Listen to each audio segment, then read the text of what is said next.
Counting backwards from 5, 4, 3, 2.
Well, if it's Tuesday, you know that can mean only one thing. That means that it is time for you and me and the entire community to be talking about the craft and business of making comics. And, you know, making comics is more than just making the comics.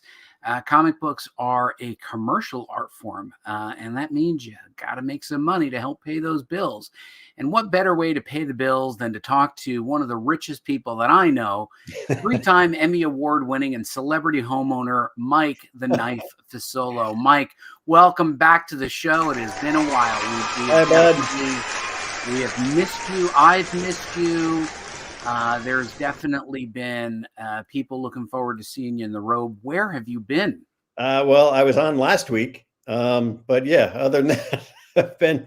Were you on last week? I was, yeah. Oh, okay.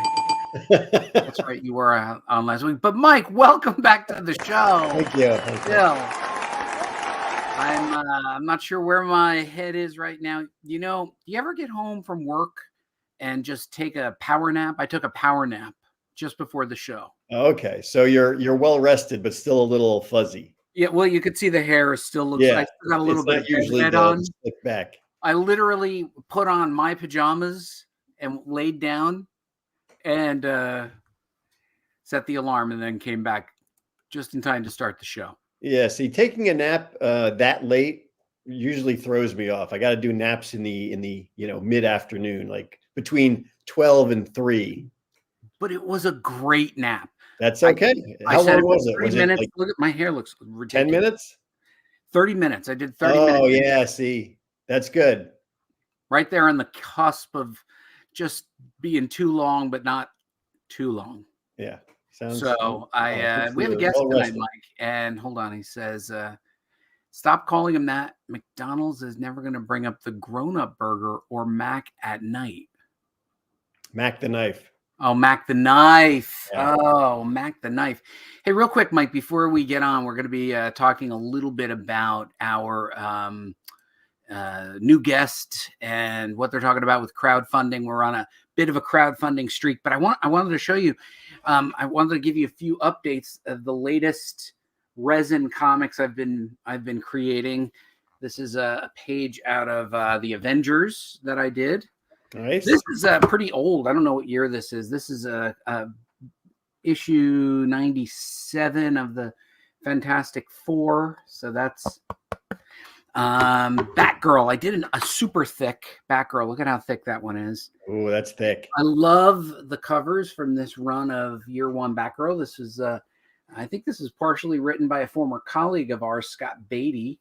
Oh, nice Scott Beatty. Got Angelina Jolie on the other side, and then by request, somebody said they wanted the Flash, so I did the Flash. But wait, real quick, Mike, before we get into it, I started doing these are Hero Clicks. So that is. Oh yes, I remember Hero Clicks. That's actually pretty cool. And I've been trying something new, Mike, where I have them halfway popping out.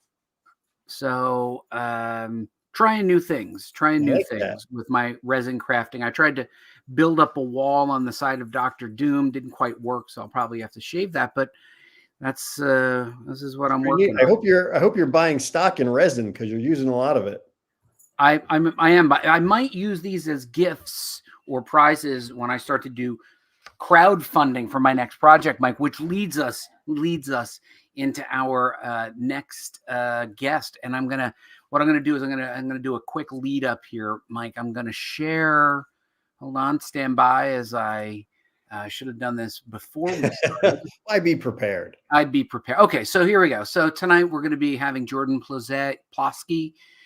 He'll have to help me pronounce his name. Jordan Plosky, CEO and co-founder of Zoop. Now, recent shows, Mike, we have given you behind the scenes at BackerKit with a Ruben showing how BackerKit works. We did a complete analysis of Kickstarter, showing what's going on with Kickstarter. So if you are interested in either of those platforms, definitely check that out. But like tonight, we have a very special treat where we literally have, for the first time ever, an actual co-founder of a platform. So please welcome Jordan from Zoop. Jordan, welcome to the show. Try to get my cheering up. Hold on. Jordan, welcome to the show. Yay! There we go. There we go. I love the sound effects. Yeah, it takes a little while. They don't have any quick keys for them. So Jordan, thank you so much for joining us. You are from Zoop. Where are you dialing in from, Jordan? Sunny Los Angeles, California. And to your point, the last name is pronounced Plosky, although I did like Plosky, Jordan Plosky. And so it's got a little panache to it. So. A little, yeah. Change it, Jose. It does, yeah. It has an air of royalty, doesn't it? My new stage name, Jordan Plosky. Everybody, welcome. Please welcome to the stage. So, Jordan, you're calling in from LA. Yes. Real quick, give us the 30-second overview of Zoop. Tell us what Zoop is all about. We're going to go hold on. We're going to do the switcheroo. Jordan, tell us a little bit about Zoop. Yeah, Zoop is a full-service crowdfunding platform. So like you just mentioned with Kickstarter and BackerKit, the big difference with us is that we help creators as opposed to just offering them the platform. So we have a full suite of services, everything from campaign management to marketing to printing and fulfillment, all in one place. So it saves creators months of time of having to piece that together, figure it out. And yeah, that's really what we do. Wow. Full-service crowdfunding. That sounds like a win, doesn't it, Mike? That's nice. That's easy, and I like easy.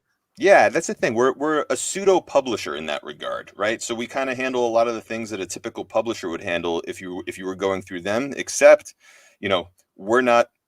You don't have to pitch us, right?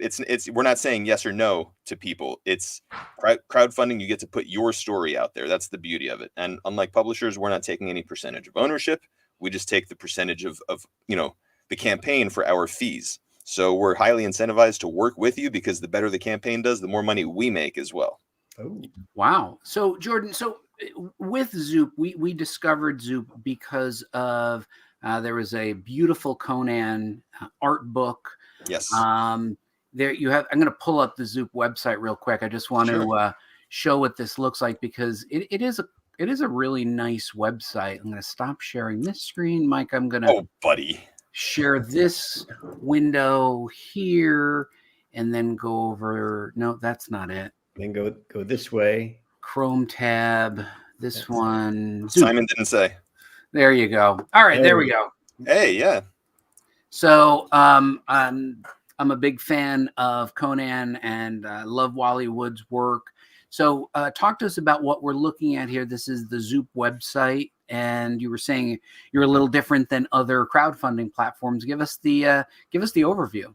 Yeah, well, I mean, for creators, you kind of understand the difference, right? That we're a full service platform where we handle all those services. Now, for backers, if you want to click into view this campaign, and let's go into Sky Masters well, Barbaric is a little different. We could touch on that, but because we're not doing crowdfunding for Barbaric, we're doing crowd building, and I'm happy to discuss that one too.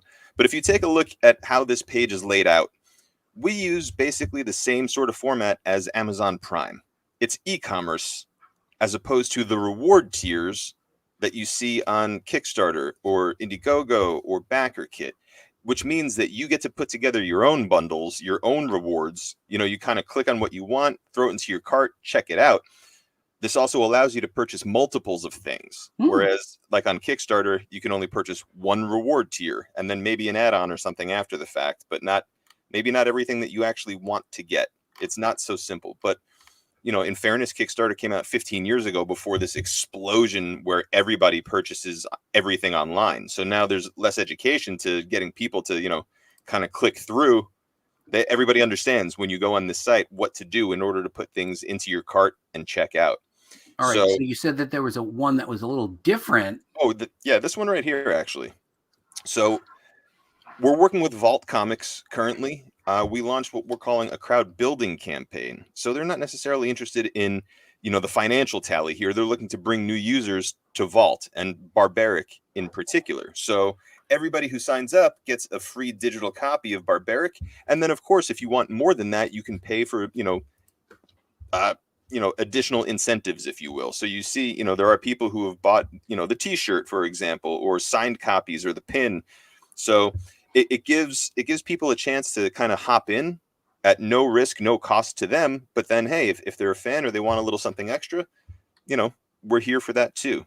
And they can catch up on the old series. And I mean, you know, there's signatures and sketches and high-end things. But yeah, actually, if you scroll back up just a smidge there. Oh, no, down. Went to Just a smidge, bud. Smidge, buddy. I you know what? On the East Coast, a smidge is more than it is on the West Coast. All right, a tiny bit down details how it works, and then there's going to be a little chart. So you're going to see, right. So we've unlocked the first four freebies that people get because we cross over 250 members of the Horde. So once we get to 300 signups, everyone's going to get this pin. If you scroll down just a tear, yeah. So everyone's going to get a free enamel pin mailed to them as well. So there's a lot of free stuff. The more people who are coming in, tell all your friends. So once we get to 300, then there's going to be another level that we're going to break and another level that we break, and then more free stuff everybody gets. So this is our crowd building campaign as opposed to a crowdfunding campaign. Wow. See that, Mike, that is definitely different than what we're used to seeing now. Yeah, everybody likes free stuff too. Absolutely. I mean, we have a lot of flexibility to offer this kind of thing to people, whereas Kickstarter is pretty rigid. You know, they don't have the ability to kind of pivot and do something like that. Whereas we were able to sort of accommodate what Vault was looking to do. So it's been great working with them. And what you're looking at on the screen right now is everything that we have live at the moment. I believe Time Breakers just funded maybe less than an hour ago. So wait, is Time Breakers a time travel thing?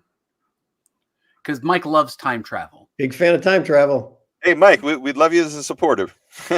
So actually, check it out. This is actually a re-release. So this was released in like 96, 97 from Rachel Pollack and Chris Weston. DC Comics had an imprint called Helix, and this was this was a 5-issue miniseries. The rights reverted back to the creators, so this is the first time it's ever been collected ever. Never had a collection back in the 90s, so this is the first time that it's actually coming to print as a collected edition. See, that's very interesting that getting the Vertigo rights back as creator owned, and now they are. So what are they releasing? So they for $10,000 they have 136 supporters. So what will happen? You will print on demand these hardcovers, or what? What is the deal that people could buy into? I'm not sure the question, but in terms of the printing, yeah, I mean, we'll print the amount that we need for backers. We could also overprint because we are actually ramping up our e-commerce store as well on Zoop, so that we can continue to sell product. And of course, the creators, if they want copies, comps, or books to sell at conventions, we'll print for that as well, and get as large of a print run as possible, and try to keep our costs per unit down as much as we can. So that's the plan. I think we still have 2 weeks left or so on that one. So hopefully, we get it up a little bit more from there. Yeah, but why is there a tier? If it's not a crowdfunding, what does it mean that you have a tier? So this is crowdfunding. The Barbaric one was crowd building, but everything else that you're seeing is crowdfunding. Mike, did I say the word tier? You did say tier. Oh, I think you said tier. Did you say tiers? I have a tear in my eye, but well, we do have rewards, right? I mean, the tiers is really something that Kickstarter does, right? We're not really set up for that. But we have the rewards, individual a la carte rewards, but then we have bundles as well, as you can see.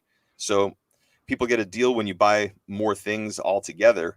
But yeah, we're really just set up in what we think is a really streamlined and efficient, easy to understand user interface here. All right, so back to the WIFM, the what's in it for me. What is a creator going to get with Zoop that they're not going to get elsewhere? You're going to help them with all their marketing. You're going to help them figure out all their printing and their strategy. Is that what I'm to understand? Yeah. So, I mean, the question that we get like pretty frequently is, hey, Kickstarter has this huge user base. How do you compare to that? And the answer is pretty simple. We have tens of thousands of users on our platform. They are 100% comic fans. That's number one. Number two, Kickstarter doesn't actively promote any campaign unless maybe you're like Brian Polito. So where you might get a little bump from Kickstarter from being on their platform because they give it sort of passively, we are actively out there helping promote your campaign to our user base on social media, through email blasts. We do press releases. We set up interviews like this for our clients as well. So maybe we should have some of our clients on comic book school here. Yeah. We one of the things that we've noticed is when I did my Kickstarter, it was really hard to get past that first wave of family and friends and then keep the momentum going. How do you help creators reach their goals and get the momentum that they need? Yeah, I mean, like, it's a really good point, buddy, because it is very difficult. A lot of times, especially with creators who are coming to crowdfunding for the first time, they might not necessarily understand that a lot of the work gets done before you launch the campaign. The more of a fan base that you have going into a campaign, the better turnout that you'll have. I think we kind of talked about this off screen, or maybe not. Maybe there was a different interview I did today for this, by the way. But so I used to be a professional musician, but a lot of parallels in the world of comics, right? It's a creative field. I was freelance. I was a for hire kind of guy. And I would have other musicians look at my resume and say, how did you do that? How did you build up your resume that way? And the piece of advice I used to give, and it carries over to this exactly, is doesn't matter how good you are, doesn't matter how good what you do is, if you don't get out of your basement, nobody's going to know about it. I meant no offense, buddy. I apologize. No, but you know what I mean. So that as a creator, you're kind of in business for yourself, and you have to learn the skill of self-promotion and getting out there, being your own carnival barker. If you're not going to do it, nobody else is going to do it for you, unless you pay us, and we'll do that. Except Zoop. Well, yeah, except Zoop. Yeah, there's the hack. But even then, buddy, we tell the clients that we work with, you have to bring your crowd to crowdfunding. We can ice the cake. We don't bring the whole cake, though. So that we tell everybody that, like, it's not just like, oh, well, I don't want to do any marketing, so I'm going to go to Zoop and then everything will be fine.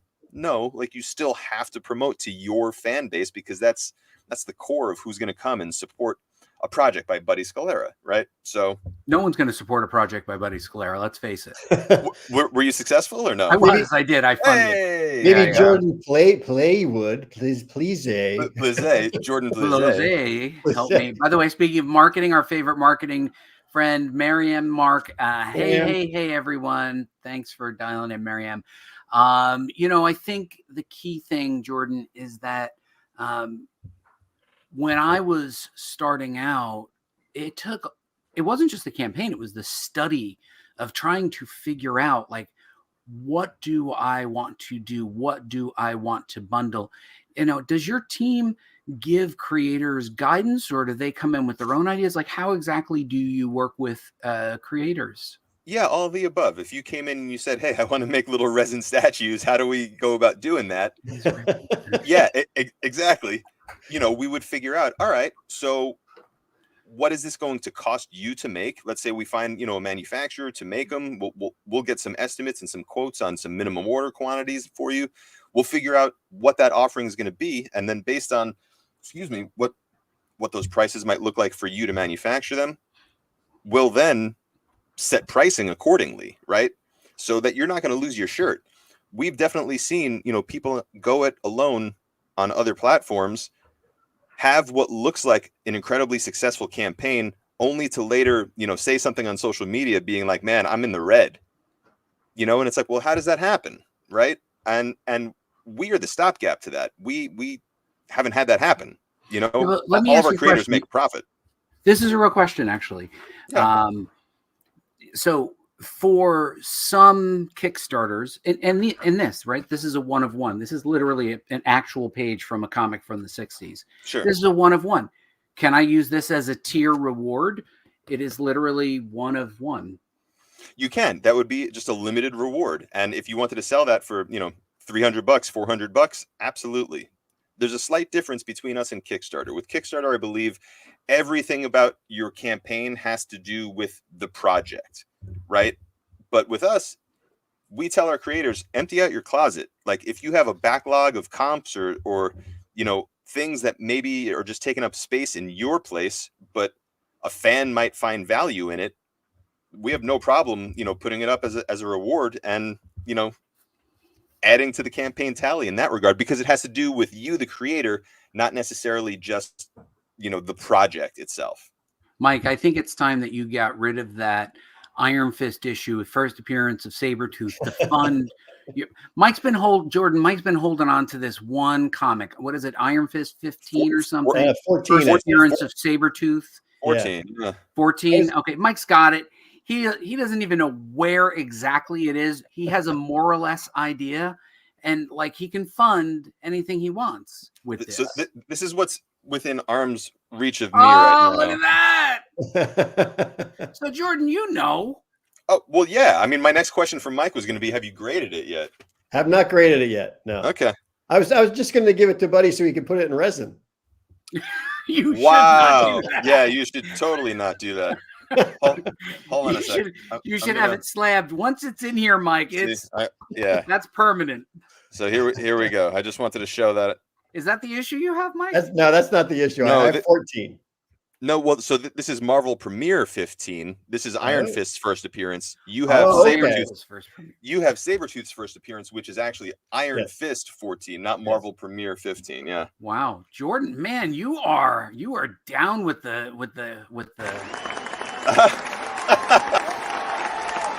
And it's right there, like it was. Well, here's the thing.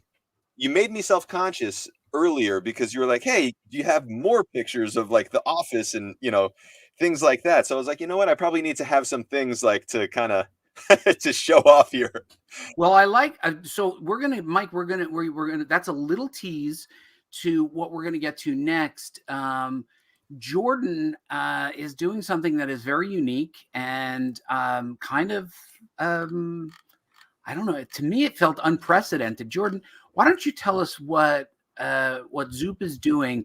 Is a crowdfunding for crowdfunding? Yes, something. Yeah, in the way that you just made it sound, this could potentially be like the first time ever that something like this is happening. So, Zoop, we are a crowdfunding platform. Okay. We're technically a bootstrapped startup, if you will.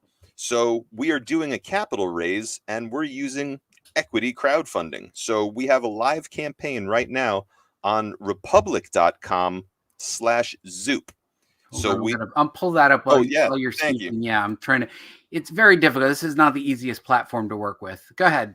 Yeah. So this is a crowdfunding campaign, except you're not buying product from us. You're not doing a pre-order for product. What you're doing is you're actually investing in the company Zoop, and you will own a piece of Zoop. You get shares in the company for your investment.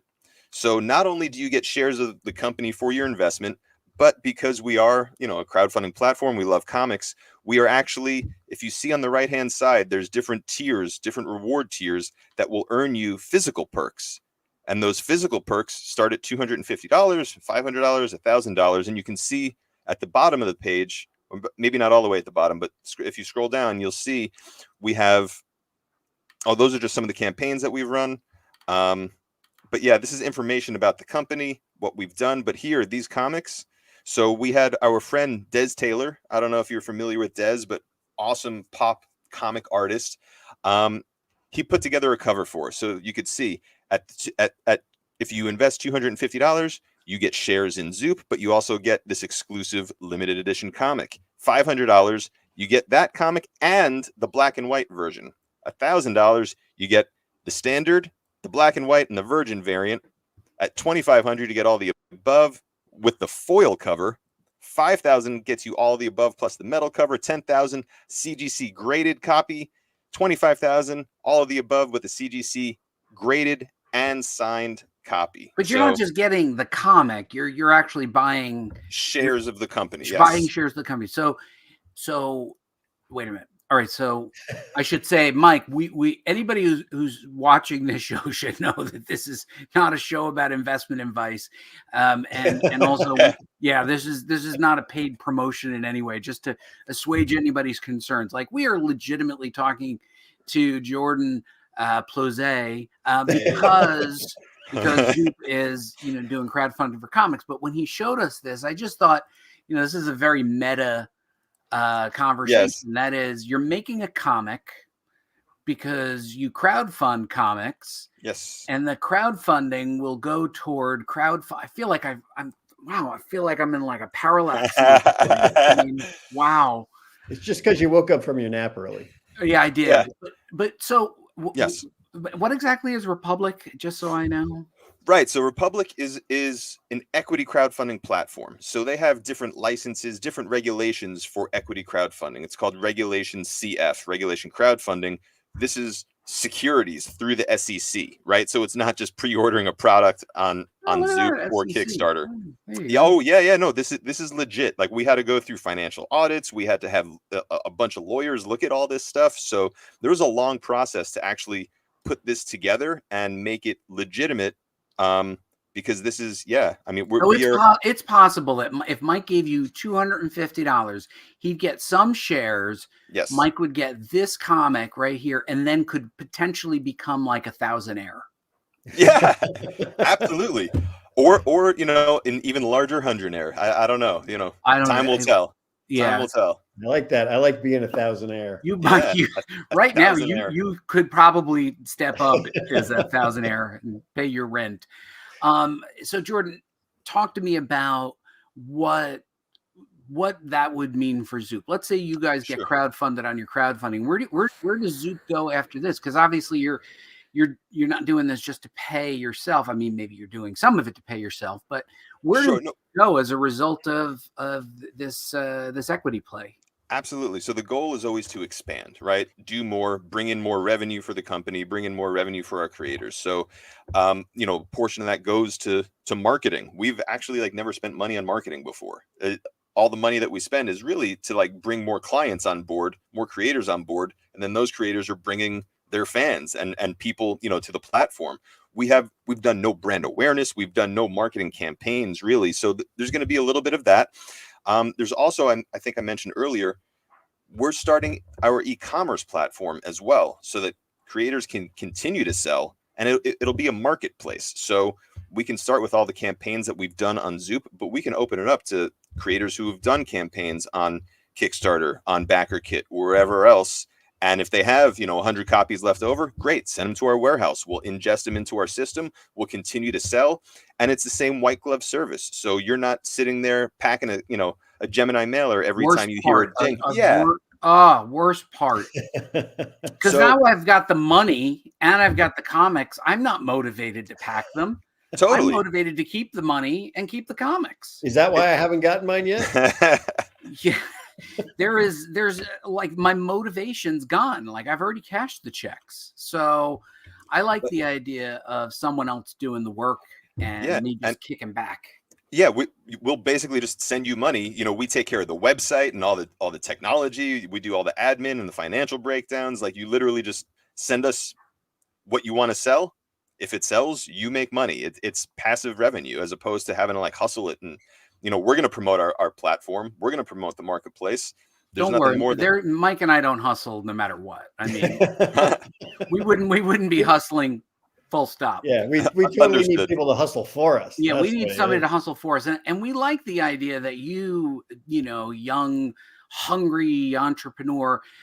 Jordan, what is the secret origin of Jordan and Zoop before we go into your bookshelf? Okay, sure. Okay, so long story short, I think I mentioned I was a musician. Mhm. But then I got married and had a kid, and touring, and being away from home was no longer conducive to being a family man. Mm. So came back to the real world, became a civilian, got a day job that sucked, wound up starting my first startup, which was called Comic Blitz. We were basically a Comixology Unlimited competitor. So the subscription based model, but this is 10 years ago. We started that. So we actually came out before Comixology Unlimited. When they came out when Comixology came out with the subscription, man, it was tough. But fortunately for us, we actually got acquired in 2018 by a video distribution company that folded the digital comics into their VOD and subscription video service. So that was kind of cool to have, to be an entrepreneur with an exit under my belt. Yay! Where's that clapping for Jordan Plizet? Oh, hold on. Oh, Yeah. yeah. I mean, I was just envisioning you walking out with a wheelbarrow for a cash. I will like Scrooge McDuck. Yeah. Mike said if he ever sells a really big screenplay, he wants them to load a wheelbarrow. He doesn't want a check. He wants to wheel it out. Dollar bills. Right out through the revolving door, just right down the street. Make it rain. You're a successful entrepreneur, but still too young to retire. So you decide, I think I'm going to Zoop. What the hell is Zoop?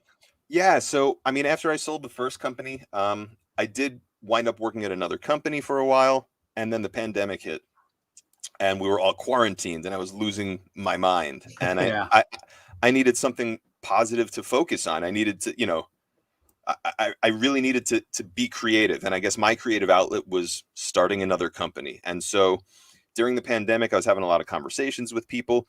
I reconnected with my now co-founder. His name is Eric Moss. When I was doing Comic Blitz, he was at IDW and he was basically my counterpart over there. I was licensing content from IDW for distribution through Comic Blitz. So we had gotten to know one another and then reconnected through the pandemic. And Eric was, I can't remember if he was still at IDW or he might have been doing crowdfunding at Cryptozoic Entertainment, the gaming company, for a little bit. But he was talking about potentially consulting for people on their Kickstarters, being their campaign manager, being their project manager, whatever. And even during the time that we were starting up Zoop, he went on to actually be the project manager for Berserker, the Keanu Reeves campaign that up until recently was the #1 comics crowdfunding campaign of all time until Good Omens overtook it recently. And he did crowdfunding for IDW, did crowdfunding for Cryptozoic, so well-versed on the crowdfunding side. And when we were talking, I was like, well, you know what? Crowdfunding's good, but it could be better, right? And we saw that there's an opportunity there because crowdfunding was on the rise. E-commerce was exploding during the pandemic. And we saw, well, here's all the things that we think could be better about what's going on in crowdfunding. And we basically just set out to build what we felt was a better way to do it. And that's really what Zoop is. Wow. And so here we got a little delayed reaction. Glenn Gatilla said, I was thinking about my day jobs and how much they sucked. How bad did your day job suck, Jordan? Depends on which one we're talking about here. I mean, I did phone sales. I did, out in the field type of sales as a solar panel salesman. That's pretty bad. Yeah, that's tough. I was doing that for a while. I worked at actually the Los Angeles Film School, Mike. I don't know if you're familiar with that, but I had worked there for a little while as well. I worked for the company that bought Comic Blitz, and that was just the worst. You would think that the company who spent tons of money to buy your company and bring you in would be a solution. Turned out not to be. But yeah, so yeah, thank you. There we go. But yeah, and so now, I mean, look, one of my goals is just to always work, for myself. I don't want to work for anybody else. I don't want to have to answer to anybody, and that's part of the glutton for punishment type of thing. You trade Mike, in. Mike, it's the same thing with you. You don't want to work I don't want to work. That's it, Jordan. You say I don't want to work for anybody else. Mike just says I don't want to work. I do want my wheelbarrow full of money, though. That's what I want. Well, I think you're off to a good start with the bathrobe in public. So, yeah. So Glenn Gattil offers that he would have clapped earlier on, and Mariam says civilian Jordan. So this is your civilian. So Jordan, what campaign should we be looking forward to on Zoop, and do people subscribe? Like, what's the deal before we start to look at your bookshelf? Tell us a little bit about what people should be looking for on Zoop. Yeah, well, you can subscribe to our newsletter or our email list, so that way you know everything that's coming up. You'll be alerted. Right now, I think we already kind of talked about Time Breakers. So, I mean, look, Chris Weston is the artist on that. He was the artist on The Filth. He was a big guy with 2000 AD. I can't say enough good about the campaign that we have right now called Fully Loaded. This is by Jimmy Broxton, who's also a big 2000 AD guy. But if you click into that page, you will see some of the most gorgeous artwork. Like you would, if you never heard of Jimmy Broxton and then you look at these pages, you're really going to question, like, why is this guy not one of the biggest artists in the world? To me, art's subjective, but this stuff is amazingly gorgeous. This is not subjective. All right.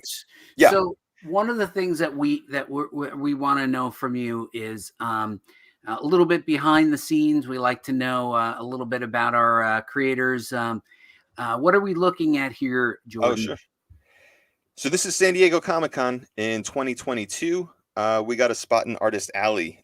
So that's myself on the right. That's my co-founder, Eric Moss, being proud of having a presence at San Diego Comic-Con, as you would be. Yep. And the banners behind us are for Comics for Ukraine. So Scott Dunbier came to us with an idea to do an anthology to benefit people displaced by the war in the Ukraine. So this is a hardcover anthology. I have it in the living room. Otherwise, I'd pull it down for you right now. But this had a cover by Alex Ross. It had variant covers by Bill Sienkiewicz, Art Adams, Dave Johnson. I mean, contributions by Stan Sakai, Mark Evanier. Yeah.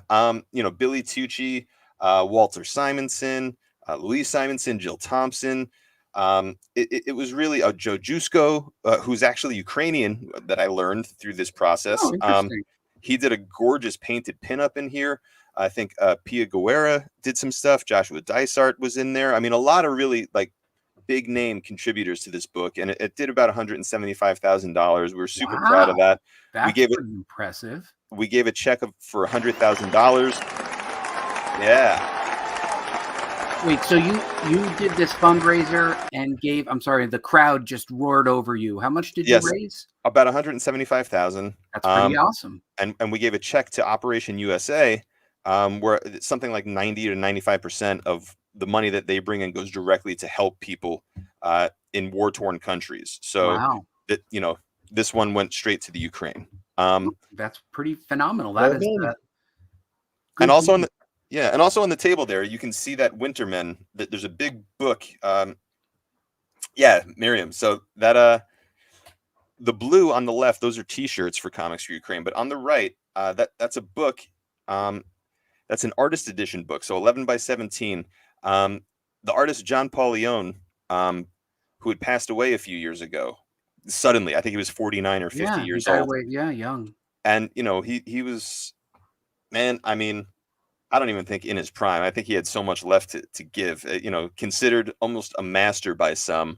And The Wintermen was his one creator-owned book that he had that was put out through Wildstorm. And so when he passed away, his friends Tommy Lee Edwards and Bernard Chang, along with Scott Dunbier again, wanted to put this book out, and none of them knew how to do it. So they came to us. That was kind of the thing, or either they didn't know or they didn't have the time to kind of, run through the whole printing and fulfillment and running a campaign and all that. So we took this one on, and this also did about 175, 190, something like that. So it was a big success for us and really put us on the map because it was early on in Zoop's history for that book. And a lot of the creative community came out for this one. I think John Paul Leone had a lot of friends. I think he had a lot of, fans who are also creators that really turned out, to support and purchase this book, because the proceeds again went to his family for his daughter's college education. Wow. So yeah, so those are some of the largest projects that we've done, along with the Conan one that you had pointed out earlier. Yes, the Conan one that I Yeah. wanted to get, but I didn't get, and I should have gotten it when it was here. But you're a New Warriors guy, you told me. What are we looking at here? Yeah, so that's my CBCS 9.8 New Warriors. I've had that for a couple of years right now. So my office is sort of like a carve out. It's like a I wouldn't even call it a closet, but it's just like a carve out in the bedroom here. And I'm surrounded, like I have 3 walls like all a nook, around me. right? It's a nook. A nook is a good way to put it. So you see this original page by Mark Bagley. That's my guy. Like, oh my God, if gun to head, who's your favorite comic artist? Mark Bagley. And this is this is a page of original art that you bought? Yeah, so that's New Warriors issue 11, page number 9. So if you could see at the bottom sort of left there, that's Nova. This is actually their sort of alternate reality where like the Avengers and the X-Men kind of cross over in the New Warriors for issue 11, 12, and 13. So yeah, it's a cool issue. This is sort of like Nova's origin page in that alternate universe. So this is a pretty big deal. This is a pretty big page then. So the funny thing is, man, I got this, I'm going to have to say like 2009 or something like that. I grew up as a comic fan. When I moved to LA in like 2005, I was with my girlfriend, who's my now wife at the time, and we went to one of her friend's boyfriend's houses. Okay. He had a page of Conan original art on the wall, and it blew my mind. I'm like, what do you mean you own an original page? And I'm an adult, but I just had no clue. I didn't know that you can own a page of original art. So I kind of started doing some research, and sure enough, I found, some Mark Bagley original art. And at the time I was broke as a joke. So I think this page cost like $85. And that was a big deal, dude. That was a really big deal. But the thing that really like chaps me is also available at that time was, if you could see on the cover of the New Warriors book, there's 6 original New Warriors. There were 2 separate pages for like $45 a piece that each had 3 character turnarounds. Oh man, and you didn't get them? I didn't have the money. I didn't have $45. He didn't have an exit plan yet. No. From the first company. You didn't have Zoop. But at the same time, yeah. Thank you. Thanks, Mike. But at the same time, like everything that's happened with original art since the pandemic, like you couldn't have really foreseen that this stuff was going to skyrocket in value the way that it has, But yeah, man, if I had spent $45, who knows, probably be worth a few $100 at least a piece, those original character turnarounds from before issue number 1. And I see my comic art fans and I get angry. Mike, I do you have any original art, Mike? I have not any comic book page art. No. I have a couple pages of from Deadpool that I got from the creators and a couple things here and there, but not much. I don't have much either. I have another Bagley page from another New Warriors issue. I was big into sketches, at conventions, getting some sketches, but then even those prices started getting like, and I begrudge nobody anything. If people are willing to pay it, God bless you. But well, I think the price of sketches went up, particularly on loose pages. I had mine in a bound book, so they knew that the book wasn't going anywhere. So sure, yeah, that was helpful. But big fan of art in general. Comic art for sure. But yeah, Bagley's my guy. And look, when you got the New Warriors coming out, they had pre-orders. The Hasbro Labs guys had pre-orders for a Namorita and a Justice figure. And if you're unfamiliar with Justice, let me ask you something here. Mm-hmm. Didn't Wizard do a Toy Fair variant of this character, Mike? Firestar? No. What did they do? They did Kitty Pryde. They did. I thought, was there a Namorita? I thought there was some sort of Not that I recall. I New don't think Warriors tie-in. I've never seen. So they didn't even do. Hasbro didn't even put out the original Namorita. They put out the blue skin Namorita that blew up in Civil War. That's the Namorita that they put, the toy out. So I wasn't thrilled with it. I'm kind of holding off, but I'm sure I'll wind up getting it. And then same with Marvel Boy, who's an original member of the New Warriors. But when he kind of grew up and became a man, he renamed himself Justice. And so the costume's different. It's his Avengers costume versus his New Warriors costume. Got So it. And again, this is your little action figure Nook. homage. yeah, it's on a shelf right above my head here. So I got to look right at him. In the Nook. All right. And then I think we have our last picture here. Yeah. That book, The Omnibus, is that everything New Warriors? That's 1 through 26. The first 4 annuals. It might be Thor 411 and 412, and some 2-part Avengers stories in there, I think. Here, I'm gonna go one deeper for you. Hold on. And that's a Funko Pop. All right, hold on. Let's Funko Pop, and then so I'm gonna have to unscramble here. One sec. Uh-oh, we're gonna get to see the room once again. I know. I'm ashamed. I'm ashamed. But so it's not a great condition. But for Thor 411, first appearance of the New Warriors, got it signed by Ron Mars and Tom DeFalco. Oh, look at that, huh? Yeah. So let me see. Where's Ron Mars? Oh, yeah, Ron Mars down there. Tom DeFalco up here. Nice. And it was really cool. Yeah, it was really cool to actually meet Tom. I got to spend a little bit of time talking with him and actually gush and let him know, man, you kind of changed my life, which is, I don't know how often someone like that hears that, but realistically, we never do, Mike. No, not yet. No. Well, you got to create the New Warriors, buddy. No, I know. So Jordan, it looks like you've inspired. Miriam says, what have I been doing all of my life? This is so cool. I have to add my action figures to my creative bookshelf. Yeah. So, Miriam, we don't know what action from all over. Miriam, we don't know what action figures you have, but none of them are cast in resin, though. That's where. That's true. Yeah. And without them being cast in resin, they're kind of hard to pose. They fall over a lot. To pose. Okay, real quick, let's see what we got. I think we have. But yeah, so go back to this photo. So next to the New Warriors on the left, I don't know. Have you guys ever read Asterius Polyp by David Mazzucchelli? As a matter of fact, I have. That's probably my all-time favorite graphic novel. I don't think it gets any better. I don't think the medium of comics gets any better than Asterius Polyp. So high recommendation for Asterius Polyp. So Mike, you're going to try it? I read it. I thought it was good. I don't know if I would look into it. The high point of the medium, but I would say that it is really good. I think it just does stuff with colors and shapes that you can't do in other forms. You can't do in other mediums. And I've never really seen, I shouldn't say I've never really seen, I've seen, I think, attempts at it in traditional single issue comics and things like that. But I feel like what he's done, and this is the same David Mazzucchelli, from Batman and Daredevil, but this is a totally different style of art, but it's so brilliantly constructed. And the things that he does, that he plays around with, man, it's, to me, it's a masterclass. Sounds like, yeah. It is. I have to admit, it is pretty amazing. And then Marianne threw one more comment. She said, well, one is Cyborg, of course. As everybody knows that watches the show, Cyborg is Marianne's favorite character, Batman and SpongeBob. I think they should have a team up. Cyborg, Batman, and SpongeBob. Yeah. Yeah. Under the sea. Under the sea. I think it was Little Mermaid.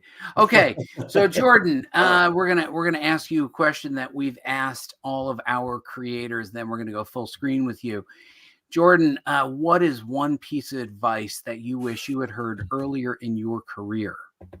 It's a really good question. Probably don't do it. Man, look, I follow my heart and my passions. And sometimes that can get you into trouble, I don't know. What's one piece of advice I wish I heard earlier in my career? Man,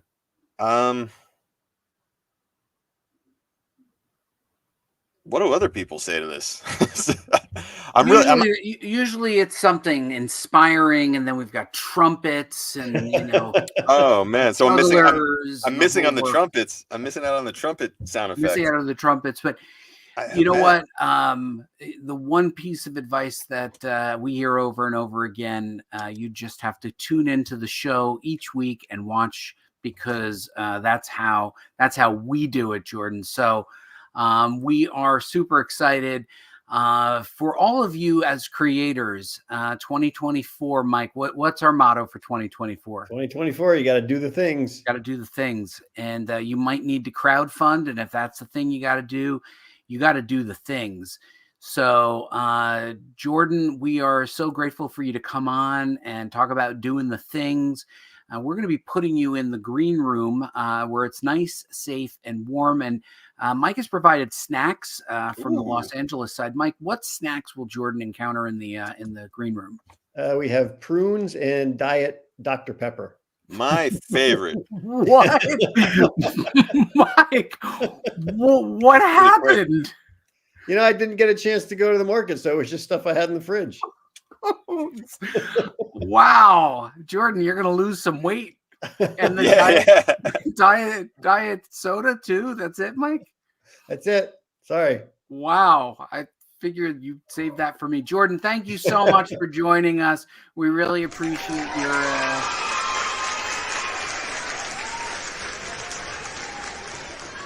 So we're going to put you in the green room, and don't go far. So, Mike, so it's a crowdfunding platform that's doing their own crowdfunding. It's a double entendre thing. Yeah, I heard of Zoop when they had the Conan the Barbarian one, and I'm a huge Conan fan, and they had the original art, and I had it in my cart for like weeks, and I was like, oh my God, I want this so bad. Hold on, I'm going to ask Jordan something. Well, you didn't have 85 Jordan, somebody reached out to me from Zoop saying, hey, I saw that you still have Conan in your cart. Was that you? Someone had reached out. It wouldn't have been me, but yeah, we do see people who kind of make it through the process of checking out and don't actually check out. So yeah, we do that. I don't know exactly who it would have been, but yes, we do that. Yeah, that almost guilted me to take my wallet out, but I held back. Yeah, because you missed out. See what happens? I'm a cheap bastard in that order. If Jordan could give you a piece of advice, it would be to buy the Conan book. Buy the goddamn book. That would be it, buddy. Yep. That would have been it. Hold on. Do the thing. Thanks for coming. Prunes love those.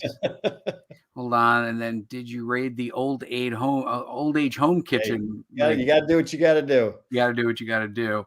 Yeah, I abandoned the cart. Yeah, Maryam is she knows about e-commerce. I messed up, guys. I messed up. Yeah, and I saw, and then they did a reoffer, Mike. They reoffered it. And you didn't do it again? And they were going to do it again. And that, Jordan, you almost had me on the second time too. That you did the reoffer, but I've been investing in resin, which is where all my free money goes. I see. Resin's expensive. I thought those were just comic cases. Those pages no, this are cast in resin. That's an original page. I didn't realize that's in resin. All right, you're a comic guy, Jordan. This is a Kirby cover that I took off the comic, and it is actually cast in full resin. Why did you take it off the comic? then this is here. Just to make it. This is an issue. This is Avengers number 162 from 1977. That's the splash page. George Perez. Sure. Doing and then I put glitter on it too. You can't pick up the glitter. I'll take because I'm. This is my art form, Jordan.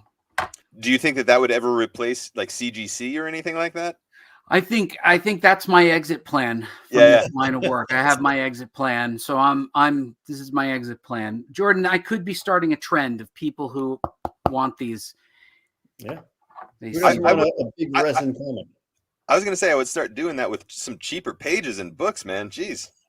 Yeah, I know the FF and there was this one came out good. This is a flash, and then here, just so you know, then then I sign it with my Marvi Uchida gold marker, and then I seal it in there so that no one can cheat it. And then if it gets dirty, you can wash it under cold water. And that's why I want to send him my my Iron Fist comic. Do not send me your because I will cast that in resin, and don't do it, Mike. Sell it and get the money.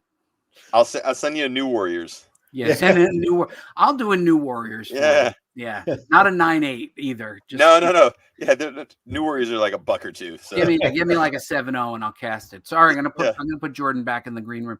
Mike, I think really honestly, this resin thing, this is gonna be huge. This is gonna be these are my rewards for crowdfunding. These are one of one, right? I hope it is one huge. issue of FF97, and I made it with my own 2 grubby, fat-laden hands. That's right. I think that Doctor Strange action figure you got, I think you should have had his hands out of the resin. That would have been kind of neat. So I'm just learning. I think this one came out actually. You got to play with it a bit. Yeah, that's good. So he's coming out. I'm trying. I'm not really quite down to my technique yet. I'm trying to get like a smoked look. This one got too much smoke. That one's tough because it's you can't really see who it is. I mean, and then Doom. I was trying to get Doom. I was trying to incorporate the electrical thing, and so it's a little tricky. I'm getting it for a bit. So there's the intrinsic value of the FF97 plus the resin plus it's done by me. I hope you're signing each of those. Give me the heart, Mike. Tell me how much you love this. Tell me how much you love it. Come on, you got that. There you go. No one else can do that. So, Mike, really, you know what? This year, like everything else we say, we're going to have to do the things. You should do the things. You're doing the things. You'll have a lot to announce. We'll be talking about a comic book project that you were working on, Mike. And people, please, I hope if you do, enjoy the show. Do the thing with the Silver Surfer. I will do the thing with the Silver Surfer, and Miriam, if I find one, I'll do the thing with Cyborg as well. And of course, anybody watching the show, be sure to like, comment, and subscribe. We are here every Tuesday, and we will see you next week for more Comic Book School Live. Mike will wave goodbye to everybody. Wave goodbye. Bye. Say goodnight to everybody. Say goodnight.